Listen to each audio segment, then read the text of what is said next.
नजोनाई की हजामत का दूर दूर तक चर्चा था।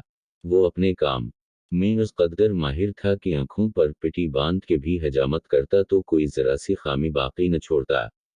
उस इलाकारकर्दगी के बावस बड़े बड़े उमर, वज़रा, मुशीर, शहर के आम अमीर नेज़ दूर दराज इलाकों के लोग उसके पास आके हजामत बनवाने में अपनी खुशबख्ती तसव्वुर करते।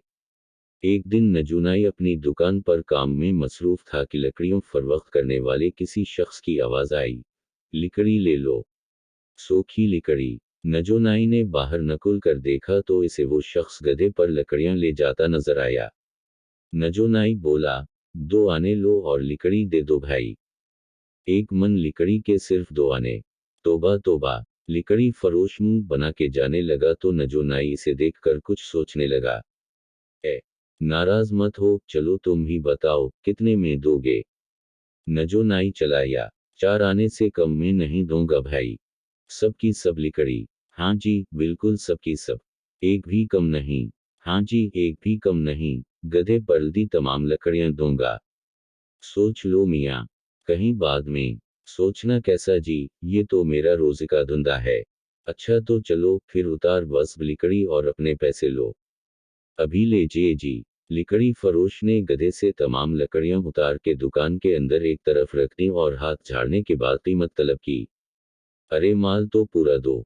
जनाब, माल पूरा दिया है। और ये लकड़ी भी तो दो।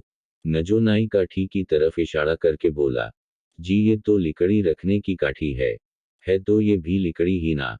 जा, जा, कि आज, जा, लगा रखी है।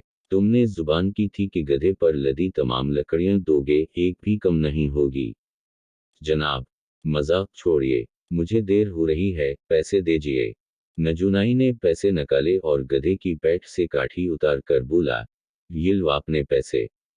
भाई, ये जुल्म मत करो, गरीब पर रहम करो। लकड़ी फरोश ने हाथ बांधे, गड़गड़ाया, राया, धुया, लेकिन नजूनाई न माना। मजबूर हो कर लकड़ी फरोश वहां से चल दिया और सीधा काजी साहब के पास पहुंचा। सारा वाकया सुनाकर इंसाफ तलब किया, लेकिन काजी साहब ने डांट कर भिगा दिया, क्योंकि वो खुद नजोनाई का गाहक था। लकड़ी फरोश कई हम लोगों के पास गया, लेकिन नजूनाई के गाहक होने के बावजूद कोई इंसाफ के तकाजे पूरे न कर सका। किसी ने उसे बादशाह सलामत के पास जाने का मशवरा दिया तो दिल में उम्मीद की आखिरी करने लिए सीधा बादशाह सलामत के दरबार पहुंचा। बादशाह सलामत को तफसील के साथ लौटने की कहानी सुनाई। नजोनाई ने अपनी यारी की बदौलत तमवारी सादगी का नाजायज फायदा उठाया है। बादशाह सलामत ने कहा, सौदा करने से कबल तमी मुहितात होकर गुफ्तगू करनी चाहिए थी बेवकूफ। हुजूर, अनपढ़ आदमी हूँ, उस लिए जान से मैं आ गया।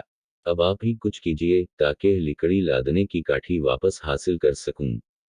ठीक ये, अब जैसा मैं कहूँ वैसा ही करना। गौर से सुनो।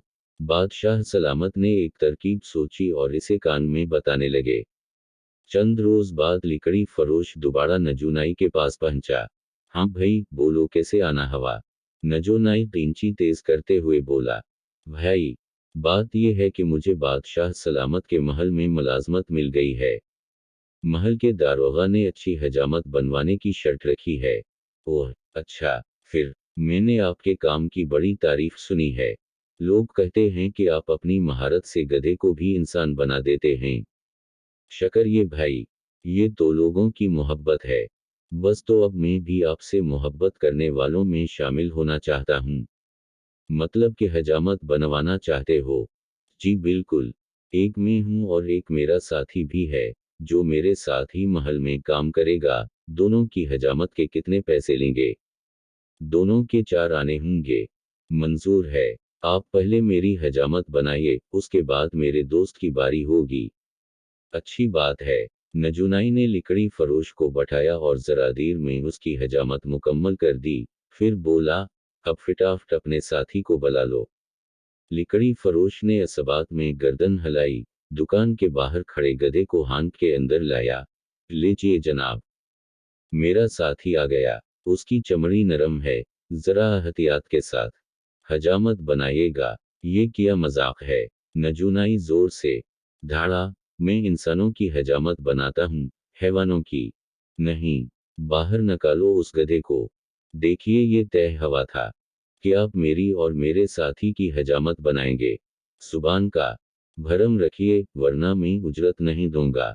ओह, अब बात समझ में आई। नजूनाई ने लकड़ी खरीदने वाला मामला याद करते हुए कहा, इंतकामी कार्रवाई कर रहे हो, वो भी नजूनाई के साथ।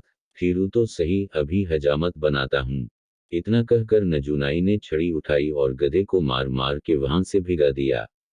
लकड़ी फरोश एहतजाज करता रहा, इसे भी नजूनाई ने धक्के देकर बाहर निकाल दिया। लकड़ी फरोश दोबारा बादशाह सलामत के पास पहुंचा। नजूनाई की जियादती का अहवाल सुनकर इन्होंने फौरन हुक्म दिया, नजूनाई को पेश किया जाए। हुक्म की देर थी, सिपाही नकुल पड़े और जल्द ही नजूनाई को गिरफ्तार कर लाए। बादशाह सलामत ने उस पर गसीली निगाह डाली और बोले, नजो तो ने लकड़ी फरोश से उसके दोस्त की हजामत का वादा किया था। जी हुजूर, नजोनाई ने सरखम करते हुए जवाब दिया। सुबान की अहमियत होती है, जानते हो। जी बिल्कुल हुजूर, उस बात से इनकार नहीं। तो फिर तो ने जो कहा वो क्यों नहीं किया? हुजूर, मुझे क्या पता था कि उसका दोस्त गधा होगा। गधा या इंसान, तमीज जुबान का भरम रखना पड़ेगा। अगर काठी को जलाने की लकड़ी में शुमार करके तो इस्तेमाल कर सकता है तो गधे की हजामत बनाने में क्या शर्म। कल बड़े चौक पर तुम खुलेआम उस आदमी के गधे की हजामत बनाओगे और गधे की काठी उसके माल को वापस करोगे। ये हमारा हुक्म है। इतना कहकर बादशाह सलामत वापस महल में चले गए। अगले रोज नजो नाई बड़े चौक पर खुलेआम गधे की हजामत बना रहा था। बड़े हंस रहे थे, बच्चे तालियां बजा रहे थे। नजूनाई की अस्त खाक में मिल गई।